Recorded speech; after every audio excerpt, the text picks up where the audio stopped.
Shawn, welcome. Thank you so much. It's an absolute pleasure to be here. And of course, I have my beautiful model, Charlie, who some of you might have seen before. She's always willing to come and step in and be a model for me. So if we can pin the screen to my screen just to make sure that she's enlarged, everybody can see full size Charlie's face. Perfect. So we've started with no makeup on. This is a really exciting day today because we're going to be showing you some new stuff. We've recently launched some amazing new brushes. It's our Jane Iredale Pro series of brushes. And so there's a lot of new technology in the brushes that allows the products to go on beautifully. The request that we got overwhelmingly from a large majority of our viewers was that people wanted to see a simple daytime look that people could do for every day. So my objective is for this look to be simple, straightforward, and easy for all of you to recreate. As we're going through the look, I want you to feel free to ask as many questions as you want, and the LovelySkin team is standing by, and they're ready to help you, and they'll call out questions that they can't answer themselves for me to answer live on camera, which I always love doing. We're going to start by prepping Charlie's skin, a really important element to doing makeup these days. And I've noticed this from all the pro makeup artists that I've been watching, is that there should be more attention paid to prepping the skin with hydration, serums, moisturizers, things like that. So with Charlie, we pre-prepped her skin a little bit with some Beauty Prep moisturizer from Jane Iredale. I'm also going to go in with a little bit of Beauty Prep hyaluronic serum. I'm going to do about 3 pumps of this to give her skin a little bit of extra moisture. And the way we're going to do it is I'm going to put it on my hands and I'm going to massage it into her skin. And you know, massaging the face before you start a makeup application is a great way to ensure that your makeup will look beautiful and that your skin and your face will look good.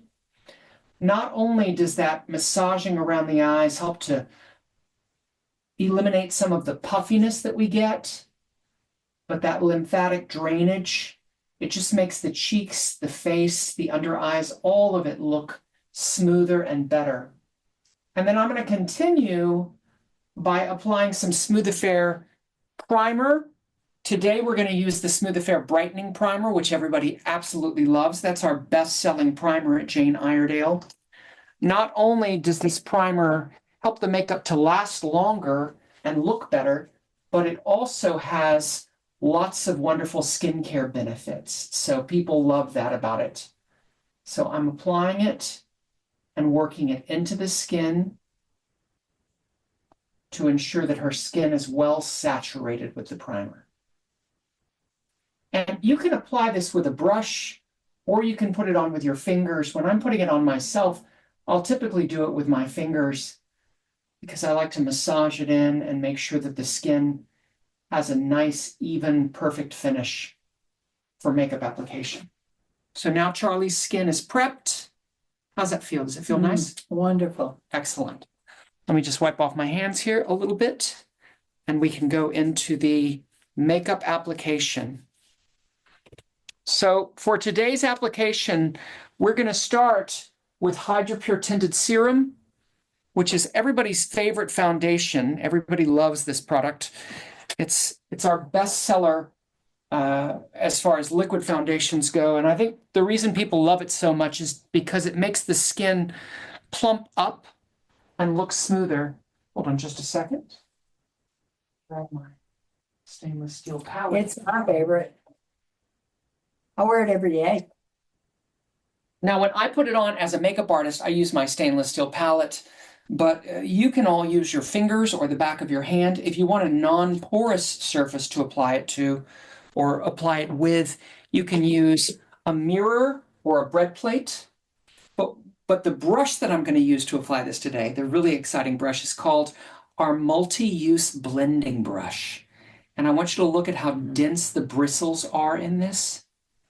And that gives this rich, gorgeous application and gives you the ability to blend and shear it out on the face nicely.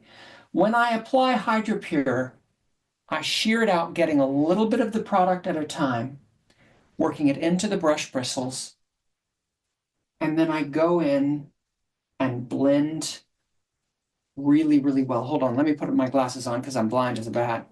And then we can see that the texture of the skin as we're applying it looks really gorgeous. Now, Hydropure Tinted Serum is known for its nutrient value. Don't think of it as a foundation. Think of it as a skin serum with pigment.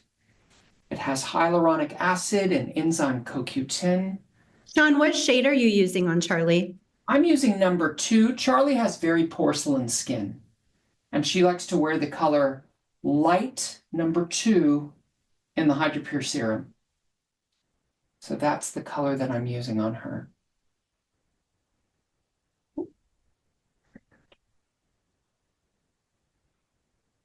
Then I'm also going to go back in when I'm done and just do a little extra blending. When you look at Hydropure Serum in the container, you can see its little spheres of pigment. When you pump it is when they mix with the gel to create this beautiful finish.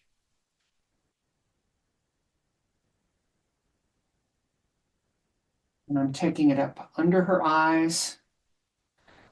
Sometimes I'll go in with my fingers, look up, and tap a little bit extra right up under the lash line. Of course, one of the ways you can do it now that I love doing is I'll get my new foundation brush, my new liquid complexion or my liquid foundation brush, and I'll put a little extra just up under the eyes with that. And again, I'm still using my Hydropure Tinted Serum. I haven't changed into a different formula. All I've changed is my tool because I'm focusing it closer to the eyes. So you can see now she has this gorgeous glow to her skin, a nice luminosity. And we haven't even gotten any real coverage in there. Remember that Hydropure Tinted Serum is a very sheer product. It doesn't have a lot of coverage. So in the areas that I want a little bit more coverage, I can go in with some Pure Match concealer. Now, Pure Match is our newest concealer. It comes in 16 different shades. So people love the fact that it's so diverse. You can use it for highlighting, for concealing, for contouring. I personally love to use it specifically for concealing and for highlighting. And for the larger areas of the face where I want to highlight, for example, on the sides of the face over here, Charlie has a little bit of hyperpigmentation, a few little areas where there's some freckles. I'll go in with that concealer using the same multi-use blending brush, and I'll stipple it into that area to give extra coverage.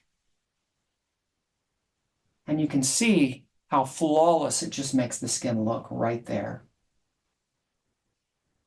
Turn this way for me. We'll do it on the other side. It really makes a difference. And notice I'm not really rubbing it as much as I am stippling it. That's what the new multi-use blending brush gives you the ability to do, is to stipple product into the areas that you want extra coverage. I'll go around the edges of the forehead, up here at her hairline.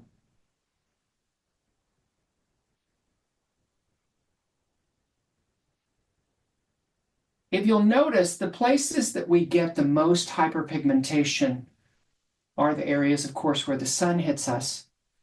Very often on the right side over here, where the sun comes through the car window. That's a very popular area to get sun damage.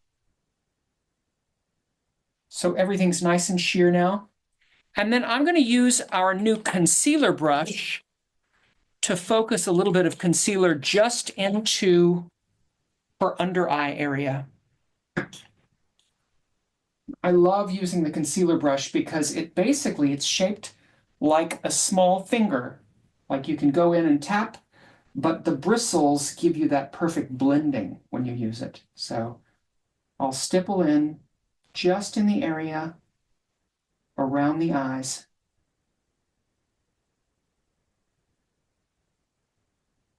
And work it into the corner of the eyes here. Look how gorgeous that just immediately takes any darkness out from under her eyes and makes them look nice and fresh.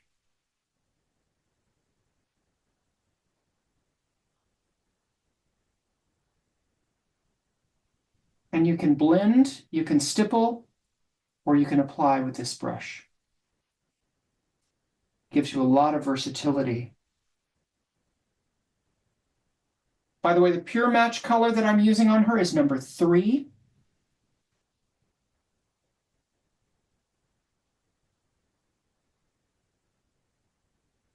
Which has a little bit of warmth to it. Because Charlie naturally gets some redness around her eyes, a bit of pink. And the warm number 3 has a little bit of yellow, which neutralizes the redness in her under eyes. If she had a lot of gray or black under her eyes, can anybody tell me which color concealer I would use for that? What kind of undertone would be good for gray or black under eyes? Love to hear. We always think to cancel out the color that we don't want, so we use a color that neutralizes it.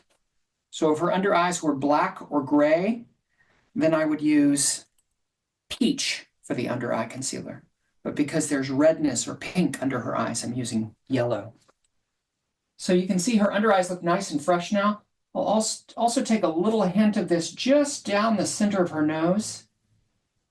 I always like to do that to brighten the under or brighten the center of the nose so that it looks slimmer. And the last little bit of this I have here, I'll take it right in the middle of her chin.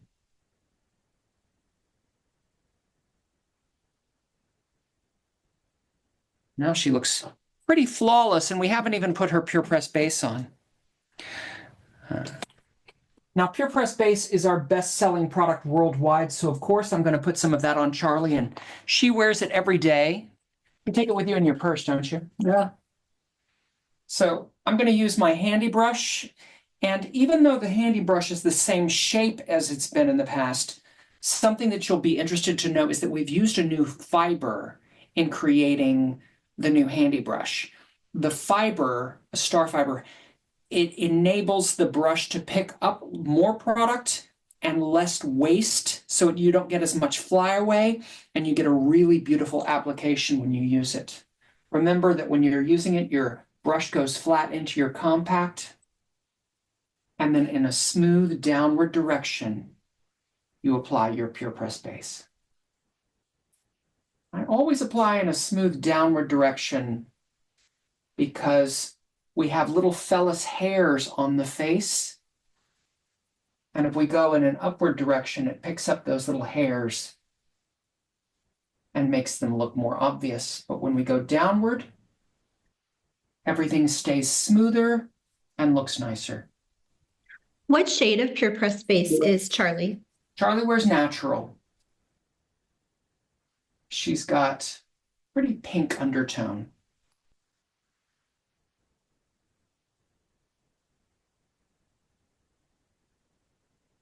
You can see that Pure Press base really takes the finish to even the next level. It makes her skin look absolutely flawless.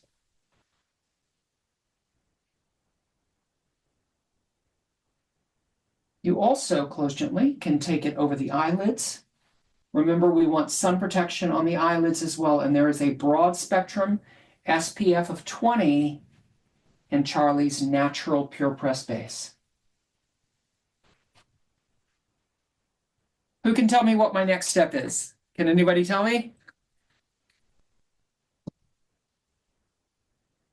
Are we seeing any answers? We're not, no.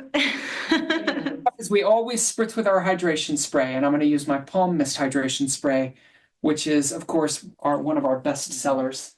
Inhale, hold your breath.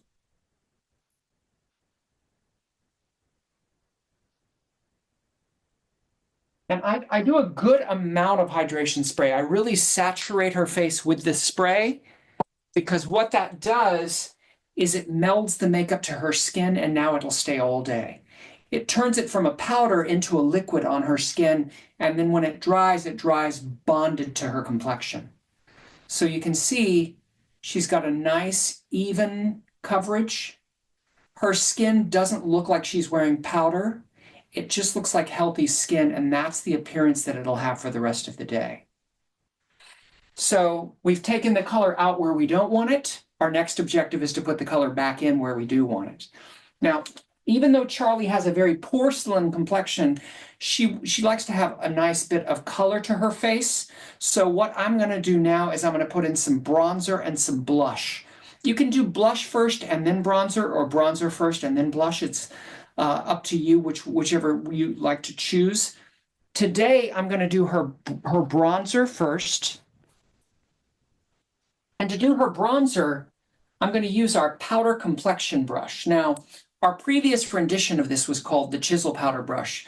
The powder complexion brush also has newer, more lightweight fibers that are so silky, it feels like you're just gently, barely touching your skin, but it deposits color beautifully onto the complexion. So I'm going to pull a little bit of the light from our Pure Bronze Matte Bronzer into her outer parameters of her face, up in the temples and under her cheekbones, along her jawline, and a bit down onto the neck. Let's go to the other side. Starting up in the hairline, under her cheekbones, up in the temples, and along the jawline, down onto the neck. Shawn, we had a question come through about the hydration spray. If you're using a powder blush or a bronzer, should hydration spray be used before or after that step? Well, I always spritz after the foundation because when you do your foundation, you want to meld it to the skin, and then when you put your blush or your cream blush or your any other product on top of it, it won't take the foundation out. You want to set that foundation and then put your other layers of color on. And then if you want to, at the very end, you can spritz again. And that's what most people like to do. They'll spritz at the very end of the makeup application to give it that flawless appearance. So can we see the difference that bronzer has made? Just the bronzer alone, how it's kind of brought some color back to her complexion and given her a little bit of a sun-kissed appearance. And then for her blush, rather than doing a powder blush, I'm going to do a cream blush. Now, our Glow Time blush sticks have been a tremendously successful product. One of our most popular colors in the Glow Time blush sticks is called Balmy. And it's kind of that healthy, natural, flushed cheek color that we have, that our skin produces naturally. And the way that I'm going to put it on, I think you're going to like, is I'm going to use our new cheek brush. And the cheek brush has very beautifully dispersed bristles, denser at the base and a little thinner at the tip, and they're graduated in the way that they're input into the brush, so you can get a really beautiful application. I'm going to put a brush onto the blush stick, and I'm going to pick up the blush stick with the brush. You can see the product on the brush, and then I'm going to go in and I'm going to gently stipple it onto her skin. And you can see immediately it's giving her cheeks this beautiful wash of color and a beautiful glow. And it's such a pretty color too. Let's take some further into the apples of her cheeks. Oh, that's gorgeous.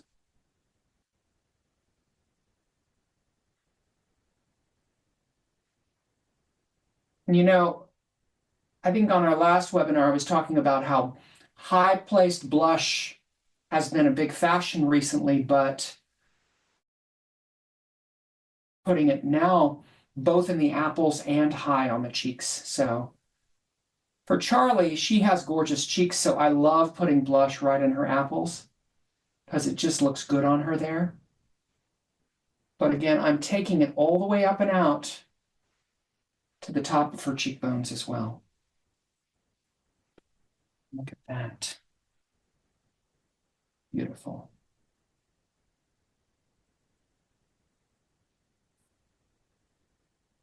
A little bit more on the top here.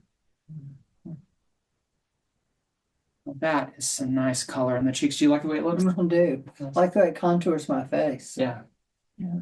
Gives your cheeks a really cool, It makes beautiful the look. cheeks show up. And then when you blush, remember that it's okay to take a little along the top of the hairline and a little in the middle of the chin as well, just to add back some symmetry to the face.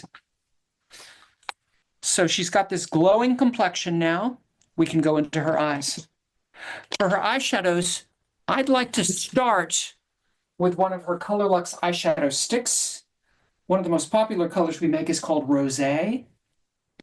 And the way we're going to apply this is I'm going to put it directly on her eye, close gently. And I'm going to work it into the entire eyelid from the lash line all the way up to the crease.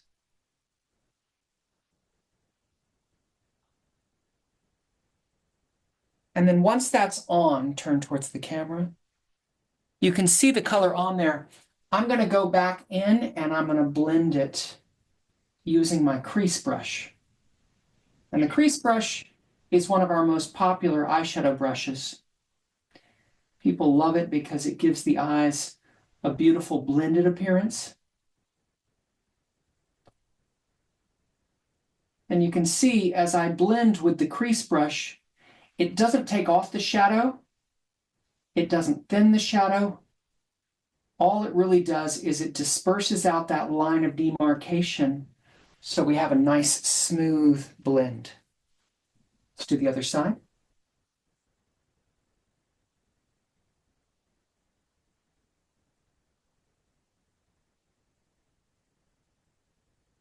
And this color looks so gorgeous against Charlie's eyes.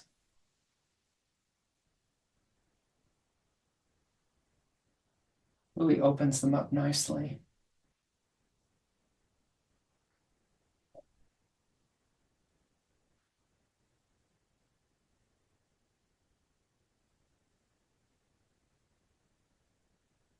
Are we getting any questions?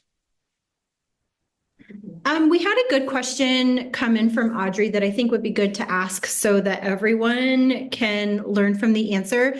But she asked why you didn't use an eyelid prep before you applied the Colorlux eyeshadow stick. Because the Colorlux eyeshadow stick is an eye primer and a shadow in one. So you can use this as a base before you put on powder shadows. If I had been using just a powder shadow, I probably would have gone in with Alabaster, which is the lightest color of this, or another color of eyeshadow stick. But because this look was being built around the rosé, the color that I used, I just went straight into that. And you can see the color looks really beautiful on her. It just blends nicely with her eyes. You can also look up at the ceiling. I can take it along her lower lash line as well. And I don't even really have to blend it. I can just take it right up under her eyes, and it gives a beautiful application. It's such a soft, natural looking product on her eyes. Look how Lynn is wondering if you tend to use specific eyeshadow colors for specific eye colors. Yes, always. So Charlie has eyes that are aquamarine. They're right on the cusp between green and blue. So she looks really beautiful in rosy eyeshadows and purple eyeshadows and copper and orange eyeshadows. For people that have brown eyes, like say coppery dark brown eyes, I'll use gray, blue, silver, platinum colors like that. And for people that have really, really blue eyes, not on the cusp between green and blue, I'll very often use yellowy, orangey, gold tones and true brown tones. So there's a lot of different options. If your eyes are hazel, you're kind of a wild card. You can go either direction, but try to go to the opposite end of the color spectrum from what your eye color is naturally, and you'll get your best results that way. Now, since she has that liquid shadow on, or that, I'm sorry, that cream shadow stick on for her base shadow, and I kind of put that all over her whole eyes, I'm going to go back into her inner corner of her eyes with a powder shadow. I'm going to use Bone, which is one of our most popular highlighter shades, and I'm going to use my flat eye brush to put that on. I love the flat eye brush. Open and look down. The flat eye brush, I love it because it gives a nice concentrated pigment just in the areas that you want it to be. It's a very specific brush. And putting light on that inner corner of the eye for me is one of the signature things that I think I do on most people, because it opens the eyes up and it makes them look more awake and aware. Is Bone a matte shade? It is. And that's also important. Open and look up for me. Using a matte shade, look down, instead of a shimmer on that inner corner of the eye is always a smarter idea, especially on a woman over 30 or 40, because when you put shimmer on the inner corner of the eye with any texture, then sometimes it'll make the inner eye area look too crepey. But using a matte color keeps the inner eye looking smoother. So, and you can see how that just opened her eyes wide open when I did that. Made them look more wide set. I'll also take a little hint of it up in the brow bone. Now, if you didn't want to use an eyeshadow stick for the first color of this look, what you could do is you could use a medium toned eyeshadow, like a light brown or a light rose powder, like I just used, or similar to the one that I used in the cream, and put that all over the eye, and then go back in with a powder shadow. But notice with this look, one dark color, one light color, that's all I'm using. Now, I will line her eyes with another Color Lux eyeshadow stick, but I'm really using it more like a liner than I am like an eyeshadow. So, would you make any changes to what you've done so far for someone that has a hooded eye? no, that's the brilliance of using this color, of this kind of combination of products, is it, you notice I didn't put anything in her crease. It wasn't really about finding her crease or darkening the crease. It was about putting one color all over the whole eye and blending it gradually up. So its darkest point is closer to the lash line and it gets lighter as it goes up. And then putting light here on the inner corner and here on the brow bone. There and there is the really key parts that make it look more beautiful. The rest of it is just a gradient eyeshadow application, if that makes sense. Beautiful. Now, for her liner, I will go a little bit more intense. I'm going to use the color Espresso. And I took the liberty of pre-sharpening this one at the back of the Color Lux eyeshadow sticks. A lot of people don't realize there's a sharpener built in. So you can sharpen the eyeshadow stick. I've sharpened it so that it's up to a fine, kind of more of a point, so that I can use it as an eyeliner on her. And I'm going to take it from the outer corner of her eye, and I'm going to pull it all the way across, making it thicker as it goes out and thinner as it goes in. Open, like so. And you can see, close gently, it really gives a beautiful application. It's smooth, it's creamy, it's opaque. And rather than going out further and making a wing, I'm going up higher and making a wedge. I could leave it just like that, or I could smudge it. It actually looks pretty good without smudging it, but let's smudge it just a hint, not too much. Just a little bit. I want to use our smudge brush, which is another new one. Unlike our old smudge brush, which was just the tip here, notice that it has a smudger built in on the other side, so people are loving that and how versatile it is. But I'm just going to go right along the top of where her eyeliner is and smudge away the line of demarcation so that it becomes a softer, more dispersed line, like so. Lynn is asking how you choose whether to line above the eyelash or underneath the lash. You mean on the top or? Yes, I believe so. Yep. Because I typically don't ever line the under eye. And if I'm going to line the top lashes, unless there's a wide gap of skin between their lashes and their eyes, I'll usually just put it right on the top of the eye. Close gently. I don't like to put dark liner or dark color underneath the eyes because people see what information you give them. If I put lots of dark color under Charlie's eyes, what direction would it pull the eyes? It would pull them down, and we don't want to give Mother Nature any help. We always want to keep everything lifted up. By putting the liner just on the top lashes, it creates a lifting effect and makes the eyes look more youthful. She might have been wondering if you line them on the top at the bottom. Do you know what I mean? Yeah, Right. if you're talking about Yeah. tight lining where I go on the inner rim of the eye, Yeah. I can do that, but you have to be careful getting right in there in between the lashes and the eye itself. Charlie doesn't need to because she's got really good eyes and there's not a gap of skin that shows up. So if I get it on her lash line, it looks complete. But for some people, if they have a thicker lid, then you do have to go underneath the lashes as well to line. And that works as well. So this looks gorgeous on you, Charlie. Thank you. Let's go in with some of our new lash fixation mascara.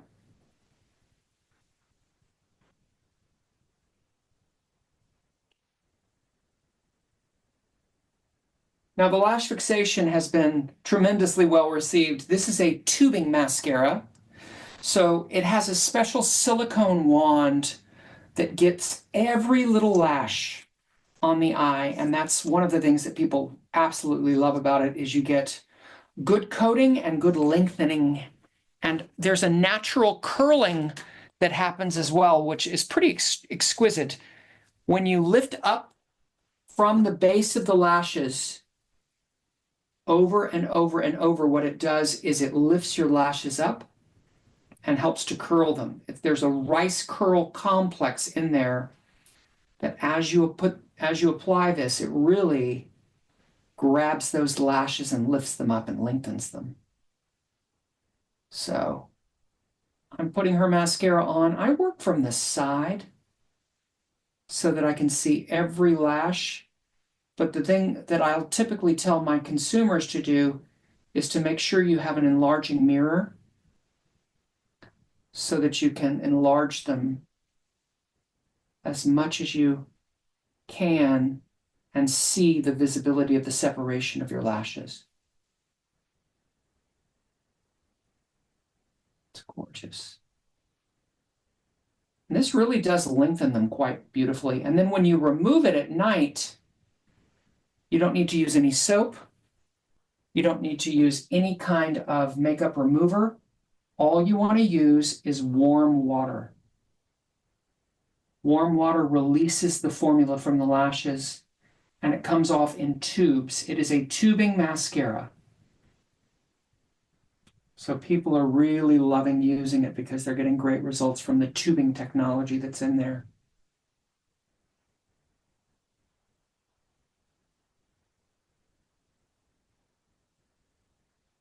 I'm going to come around to the other side. And I'm just going to do a little bit more mascara over here.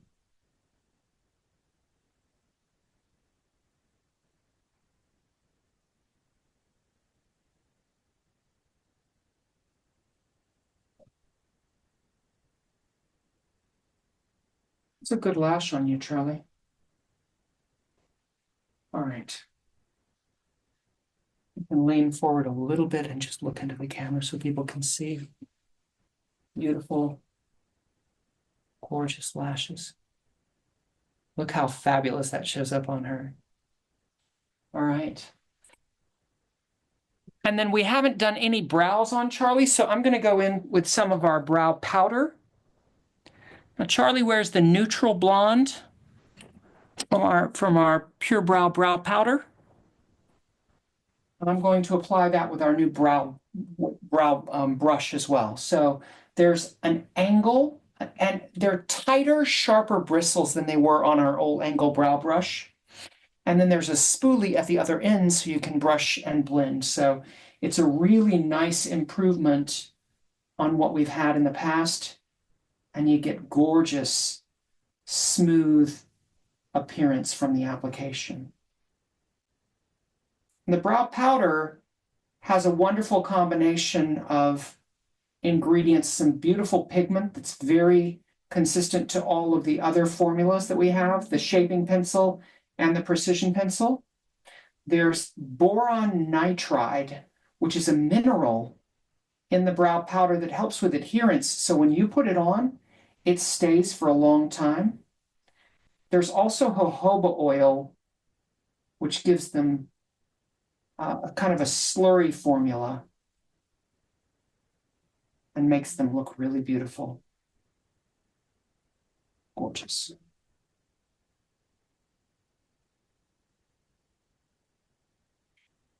This way, perfect. And I just go into the brush and apply the powder right into the brow.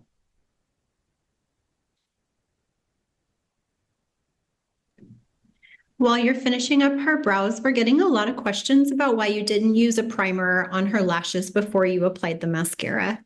Because with the new lash fixation tubing mascara, you do not want to use a primer. You can use your primer at night when you go to bed, but this formula specifically, because of its tubing technology and because of its quick dry, and also because it has a you have to build it over a clean, untouched lash. If you put it over the lash primer, it looks goopy. So this specific formula, just the lash fixation, you need to put it on bare lashes and you need to layer it while it's still wet to get that lengthening effect. So when would you choose to use the brow powder versus a brow pencil? I'll typically use the brow powder on somebody that already has some pigment on their brows or kind of a defined shape but not enough fill. So for Charlie, she had some tattooing or microblading of her brows, and I'm essentially just going in and filling in the template with the neutral blonde that goes really nicely with her hair color. If I wanted to define it more, I could go back in with the precision pencil and make an even sharper shape. Let me do that and I'll show you. The precision pencil in the same color, the neutral blonde, I'll go in, turn this way for me, and I'll make a sharper, tighter line above and below her brows. And then I'll also make a sharper, tighter line up above the arch of her brow so that it looks more perfect, like so. That just kind of takes it to the next level. It's not necessary, and some people prefer to do a softer, kind of less defined brow. But if you do want to have that extra bit of definition, you can definitely use the precision pencil to make it. Take a look at that, gorgeous. And then we're going to finish this look by applying some lips on her. And Charlie likes to do a deeper lip, not too light. So this is a great opportunity to do kind of a fun daytime look with a lot of definition. So I'm going to start with some terracotta pencil. Remember that terracotta is our most popular lip pencil, look up at the ceiling for me. I'm just going to gently dust your under eyes. The terracotta is our most popular lip pencil. I'm going to use it and just define the lips.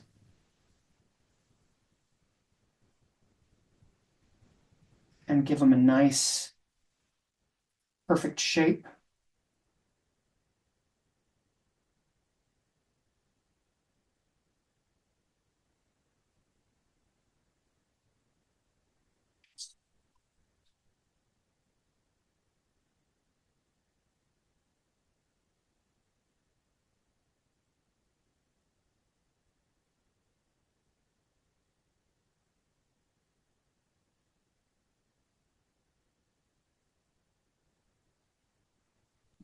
Do you have any tips to prevent your lip liner or lip product in general from feathering or bleeding? You know, I'll tell you now, powdering around the mouth before you start, that can help. And blotting the lips afterwards, but very often it has to do with the products that you're using, you know. Highly runny and liquidy products, of course, are going to migrate and move more easily than drier, more matte or more less emollient products. So the pencils will stay in place quite well. If I'm going to do a lip color, for Charlie, I'm going to use a lipstick. We're going to use the color Rosebud, which is one of our most popular in our ColorLux lipsticks. And I'll just take it off with a little bit of a stainless, no, sorry, not stainless, but a spatula. And something that's really exciting to me is we launched a lip pencil or a lip brush with our new brush collection. I've been asking for a lip brush for 10 years and they finally remade one again. So I was really excited about it. And they hit the nail on the head. It's gorgeous because it's got the firmness that you need to really define the lips and a beautiful shape. So I'm applying the color, just going in and defining them.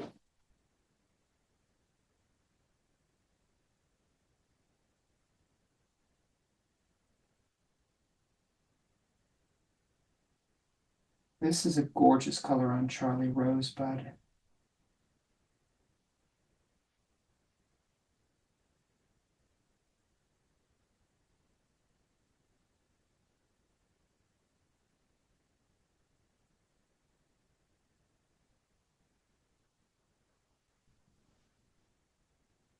So there's the color just by itself.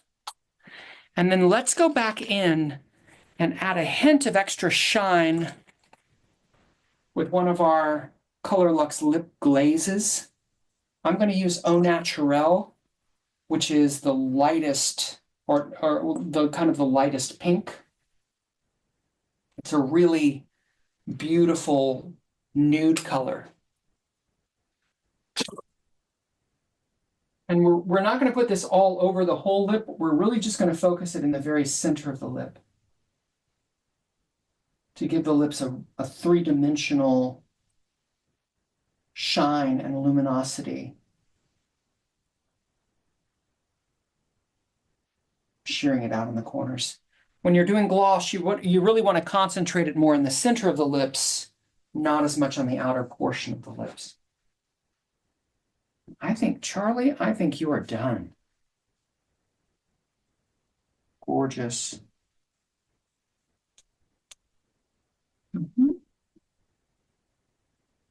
What do you think? Beautiful as always. It's an easy look to recreate. And the cool thing is, if you look at this, a majority of the focus was just about the complexion. Once you get that complexion looking flawless and the under eyes looking flawless, then you don't have to put so much eye makeup to define your eyes. It makes it much more beautiful when things are softer in the eye and more flawless in the complexion than trying to put more eye makeup or more cheek color to compensate for not having the perfect complexion. The complexion is first priority, and that's a Jane Iredale thing. And then once you have a good complexion, then you can go in and put the color enhancement and it looks even better. So let's do a quick side to side. You can see the glow on her outer cheeks. And by the way, I turned off the face filters, so this is what she really looks like. I think it looks gorgeous, Charlie. And does it feel like you're wearing anything? No, very light. That's the key. Yeah. If it feels like you're wearing something, there's probably something wrong. You want it to be weightless. So what other questions do we have from our audience? Yeah, we have quite a few actually, so I'll just start running down the list. Sharon asked, what is the best foundation or primer for red cheeks or just redness in the skin overall? Well, you know, the Hydropure Tinted Serum that I used is really great because it's soothing and calming to the skin. But if you have severe redness, we actually make a green Hydropure that will neutralize all the redness in your face and take the color out. So this is great for people with a lot of redness. But remember, once you've put it on and you've taken out the redness, after you're done, you want to go back over and put on some Pure Press base or Amazing base or something that's going to put the color back into your skin. Because if you just take out the color, then sometimes you feel like a little pale. So put your Pure Press base on over the top, but this will neutralize all the redness. We got a lot of questions about color matching foundation. Like, why did you use natural versus radiant on Charlie, and just how to color match in general? So Charlie has a pink undertone. So remember that with foundations, they are either cool, warm, or neutral. Warm means that it has a yellow undertone. Cool means that it has a pink undertone. Neutral means it has equal parts of both pink and yellow in its undertone. Charlie has a pinker undertone to her skin, at least in the wintertime. Sometimes she gets a little warmer in the summer, but in the wintertime, she has a pink undertone to her skin. So natural is has a pink undertone, so that's why we used it. It's a cool foundation. Let's see here. Jennifer asked, which is the best concealer for darkness under the eyes? For darkness under the eyes, my favorite concealer is the Enlighten Plus concealer. It's the one with the squeezable tube, and you'll notice that it has kind of a stainless steel tip, which is cooling. You put it on and it helps with puffiness as well. But this has the highest coverage of any of our concealers, and there's a built-in SPF. So there's sun protection, there's Persian silk tree extract to address fine lines and wrinkles, and then there's quinoa to tone down puffiness and to brighten the under eyes. And if you wear this on a regular basis, it even helps to fade the darkness. Now, if you have a lot of dryness as well under your eyes, the other option would be to use either Enlighten or Enlighten 1 or Enlighten 2. These are two of our longest standing original concealers. And again, that peach tone cuts the darkness. It gets rid of the black dark circle under the eyes and makes the under eyes look fresher. These also have skin lightening agents in them as well. Amazonian Maripoama, White Lily, and Suma Root, which helps to brighten the under eyes. But either Enlighten or Enlighten Plus will help to take away the darkness and cover it temporarily while it helps to fade it over time. This is more emollient, more hydrating, and the Enlighten Plus is even higher coverage and a more of a silky consistency, less emollient.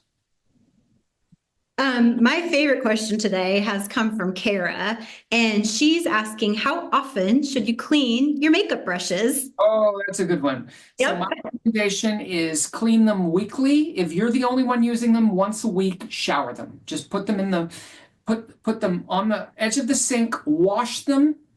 I use dishwashing liquid. You can use hand soap if you want to, but make sure that it's getting all the oils and dirt from your face out of it. Bar soap is my secret. That's one of the things that I use, like Ivory or Dial gets all the color, all the pigment, everything out of the brushes and makes them look brand new, and it gets them very clean. But if you're using them and you want to clean them on a daily basis, we also make a botanical brush cleaner. And I believe that's available at LovelySkin. And the way that I use that is I spritz a tissue and then I go in with my brush and it cleans all the pigment out of the brush. Just cleaning it like that. So that's a great way in between shampooing them to get the color back out and make It it. smells so good. Yeah, it Smells does. like herbs. It smells like citrusy. Yeah, or Orange. citrusy Yeah, herbs. yeah. It's It's a wonderful. lovely smell. Yeah. So, Jeanette is wondering if you have any tips or tricks for eye makeup for someone who wears glasses. the main thing is if you wear glasses, bolder eye makeup, go a little bit more intense with the color if you want it to show up more. The other thing that I really love seeing on women with glasses is a good strong upper lash line. So don't be afraid to go heavier with your upper lash line liner. Don't go winging it out. You don't have to do that, but making it just a little bit thicker so that it's more visible through the glasses.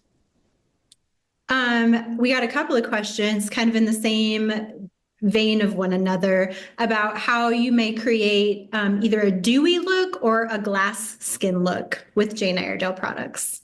So the recipe for dewy, glassy skin is Smooth Affair Brightening Primer. Starting with clean, hydrated skin, Smooth Affair Brightening Primer, Hydro Pure Tinted Serum, and Amazing Base, which is the loose mineral powder that we make. That powder has a more luminous finish, and people love using it to create that glassy finish. So it looks really beautiful. Another great question that came through kind of towards the beginning of the presentation is if you can use the multi-use blending brush if it's only supposed to be used on liquid products or if it works on powders as well. You can use it for powders as well, but you're going to get a lot of powder when you use it because it's a very dense brush with a lot of bristles. Okay. Jean is wondering how you might incorporate SPF into your skincare routine. Well, the SPF is in her Pure Press base that I put on. There's a broad spectrum SPF of 20, and that's a physical, not a chemical sun protection. So it's very effective, very long lasting, and UVA, UVB protection. Most of our foundations have some kind of SPF in them. And the ones that don't, we clearly recognize that you want to put either under it or on top of it some kind of SPF. Me personally, I wear a moisturizer that has broad spectrum SPF, and then I go on top of it with my Pure Press base. So that's kind of doubling the SPF. That's what I do on a daily basis. Okay. And Carly's wondering, can you use the same primer you use on your face, on your eyelids as well as an eyeshadow primer? You can if you want to, absolutely. My favorite one of our primers to use as an eye primer is the Smooth Affair Illuminating Glow. For some reason, I love the viscosity and the way that it kind of makes the eyeshadow stick. But, we have a lot of options now. Pure Match Concealer, which I used under Charlie's eyes, is a great eye primer. The Color Lux eyeshadow sticks is a great eye primer, and that's what I use today because I used it as a stick and a primer in one. And then yeah, you can use our regular face primers as an eye primer as well. Okay, and I think one last question here. I just had it, and then, we had a question about the Mystical of all products. We don't get a lot of questions about Mysticals, but Stacy was wondering if you have any suggestions for getting it to stay in place. I think she's having some problems with it not sticking. Yeah. The Mystical is an emollient product. The cocoa glycerides in there are meant to hydrate the eye area, and it's a wonderful blendable product.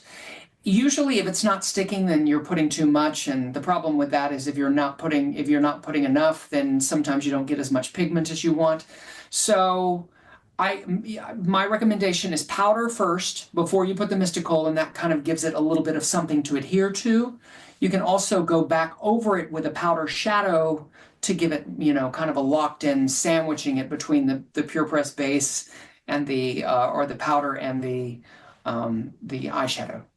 And I lied. We have one more question from Teresa. She asked for tips on how to camouflage a scar on her face.